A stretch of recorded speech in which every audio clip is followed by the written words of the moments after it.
Hi there, it's Matt Buzzard with Milestone Marketing. Today we're in downtown Kansas City. We're going to go on a tour and a visit with Noland Cylinder Head Service.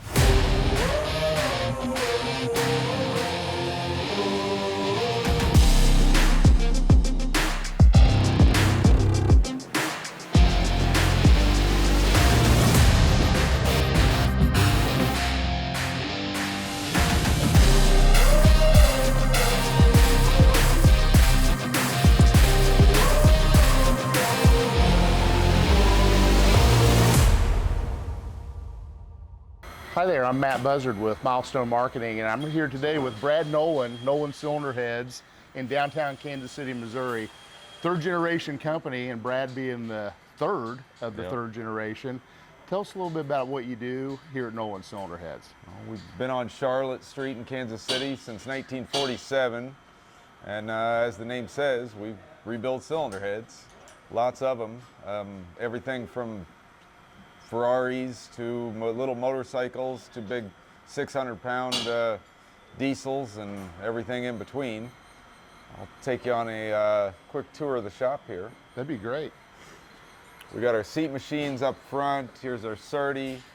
We've been using a Surdy for 25 plus years. We were the first ones in Kansas City to have a modern style machine like that.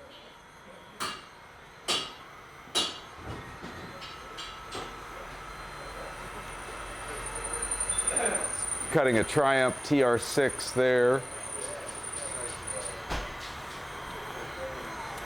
And then you can see there's cylinder heads everywhere. I just took in a set of Ferraris right there.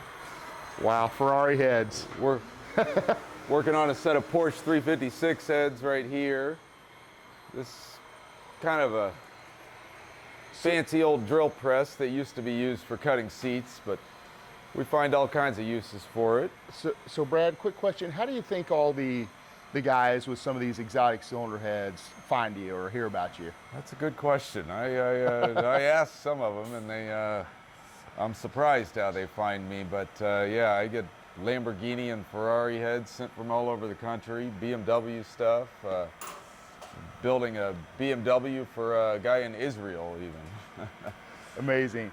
Little known fact about Brad, he is also a BMW road racer himself, so big BMW enthusiast there. Got a Z4M coupe that have a lot of fun with. We got our valve facers. There's a Rattler centerless valve facer right there. We face hundreds of valves a day, probably.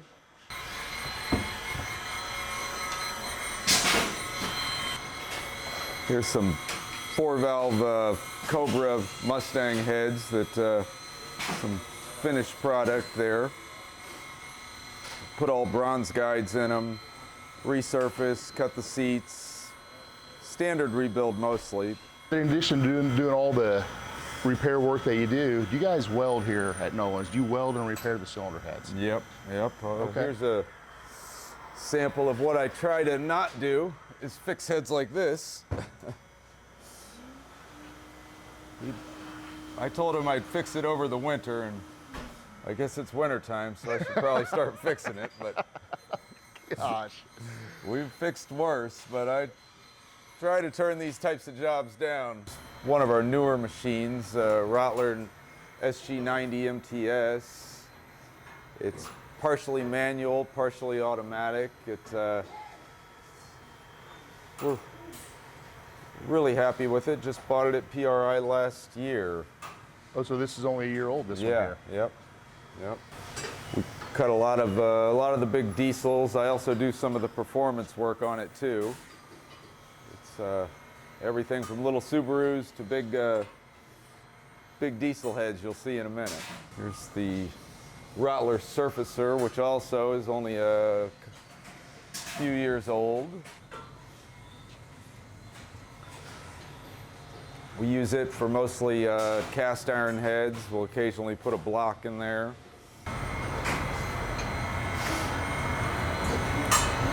Going from one extreme to the other, you showed us the little Porsche head over there you're working on now. What is this? Here's two C15 Caterpillar heads. It's 15-liter overhead cam Caterpillar heads, mostly out of semis or over-the-road trucks. Okay. There's a lot of them, some bigger than this in the back room. So typically when one of these heavy-duty industrial applications come in, from beginning to end, depending on what it is, how long will the cylinder head be in your shop? We sometimes get them out within a week, sometimes 2 to 3 weeks. That's Like quick turnaround time. These we fix cracks. There were cracks between most of those cylinders and we've repaired the cracks. Another surfacer over here. So from the looks of it, I'm assuming this surfacer's for the big boys. No, No? we do the big ones over there. Okay. We do mostly aluminum heads over Okay. here. We'll also put blocks in here because this fixture makes it very easy to set up blocks. We need Tim to make more of these T&S machines, but he won't do it. We love this thing. The way it clamps heads down is the absolute best system we've ever seen. Yeah, and it looks relatively Very simple. Yeah, it yes, is. just It the is. looks of it. We can, when a head is perfectly flat, with these dial indicators running across the head, you can get that head so level, we've taken a 0.5 thousandths off a head and cleaned the entire surface up before.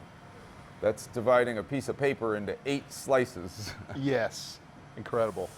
Here's a welding department over here.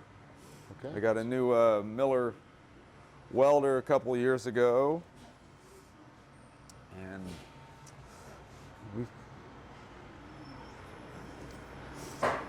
I've been doing all the welding since our welder retired about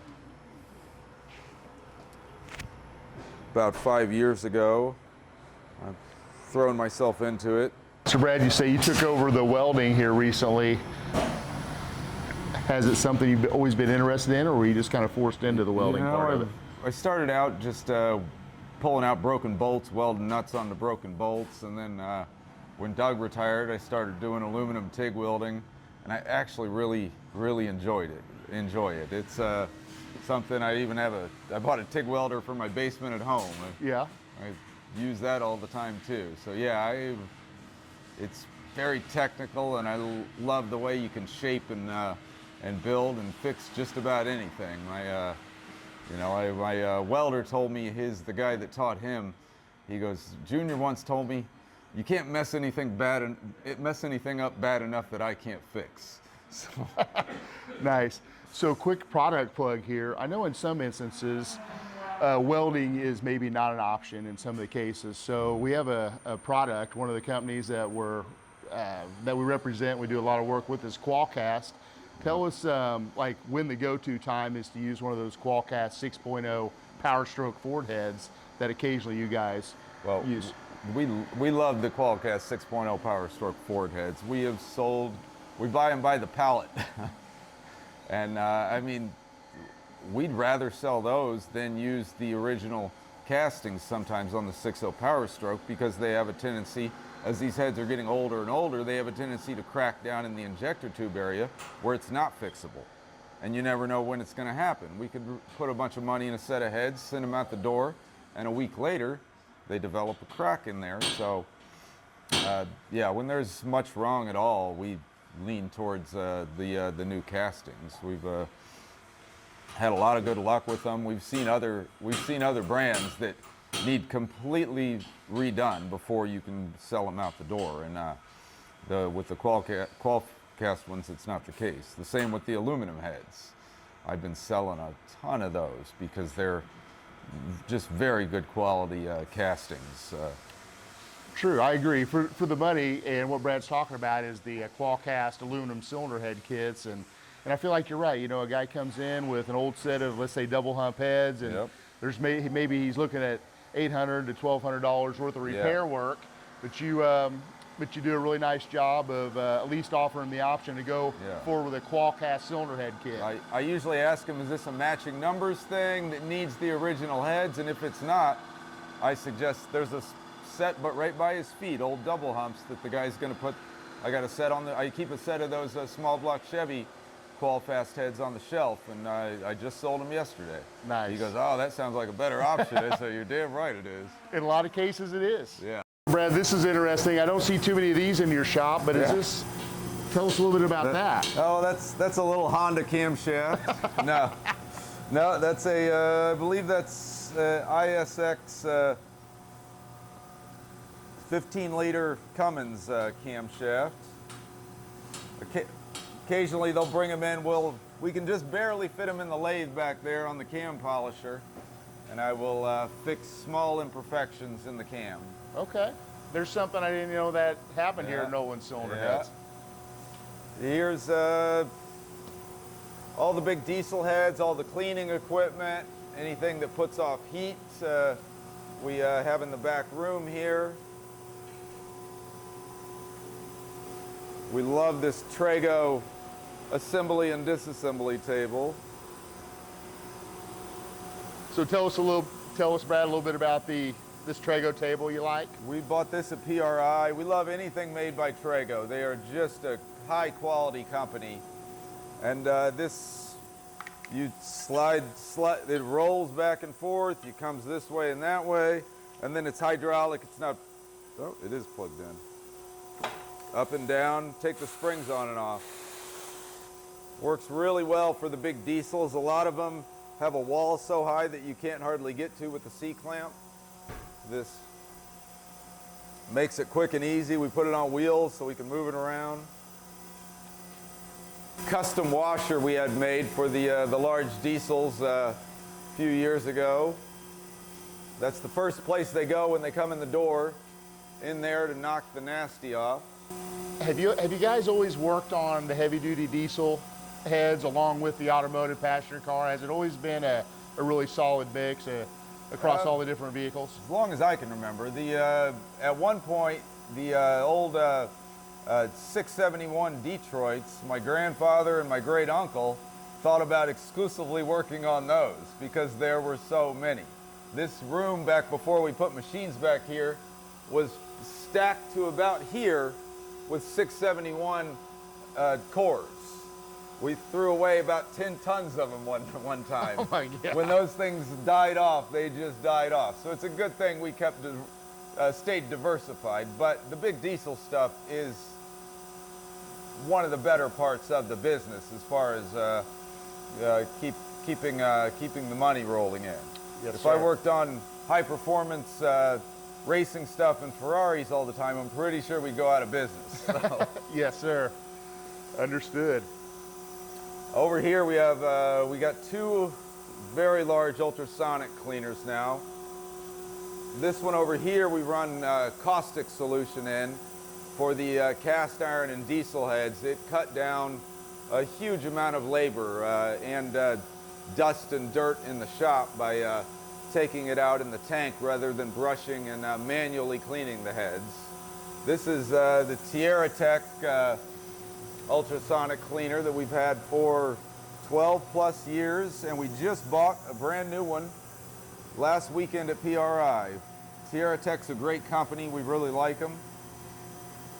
We have run that thing 6 days a week for 12 plus years, and it's hardly failed us. So very happy with that. So Brad, real quick, you got a lot of really cool things in here. Now, personally, I don't see a lot of ultrasonic machines when I'm out in the field and calling a lot of independent engine builders and machine shops. What's the biggest advantage you see to using the ultrasonic machine in your business? The amount of manual labor cleaning the heads that those things have cut out, I can't imagine the amount of heads we do today not having the ultrasonic. I mean, the way it cleans aluminum, you occasionally slightly have to brush some carbon out, but other than that, the head comes out looking as close to brand new as you could possibly ask for. Is one machine geared up for aluminum and one for cast iron? Yep, like I said, the Tierra Tech, we had aluminum, and we'll also put steel parts, stuff like that in, but we bought this one almost specifically for the big diesel heads. Okay. Because it cuts the caustic solution, will cut the grime and the nasty diesel stuff out, and the ultrasonic helps it do that. I got a line bore machine here that I do a lot of cam journal work. Anybody that follows us on Facebook may have seen the Lamborghini V12 that I saved from certain death. Do you find some of these exotic cylinder heads are coming from really all over the country or just regional, or where do you? I get a lot of them from Black Horse Motor Works out in Leawood. Okay.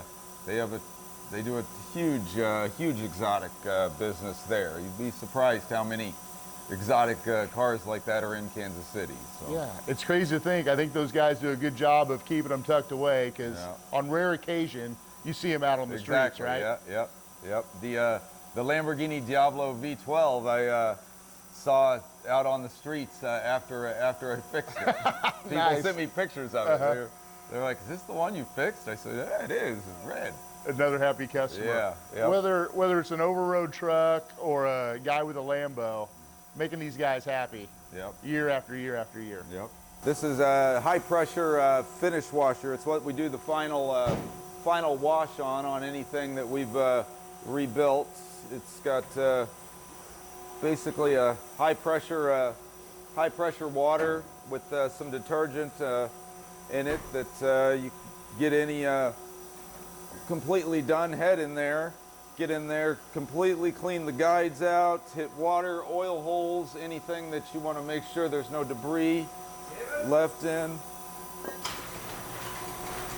And goes up to final assembly after that. So Brad, it looks like here this is maybe the staging lanes for finished product. Yeah. And it looks like you've got a little bit of everything. A lot of the heavy duty stuff getting ready to go out the door. I'm sure these guys are ready to get that picked up and get installed. You know, that's half the problem. If anybody watching sees their head here, get down here and pick it up because we're out of room.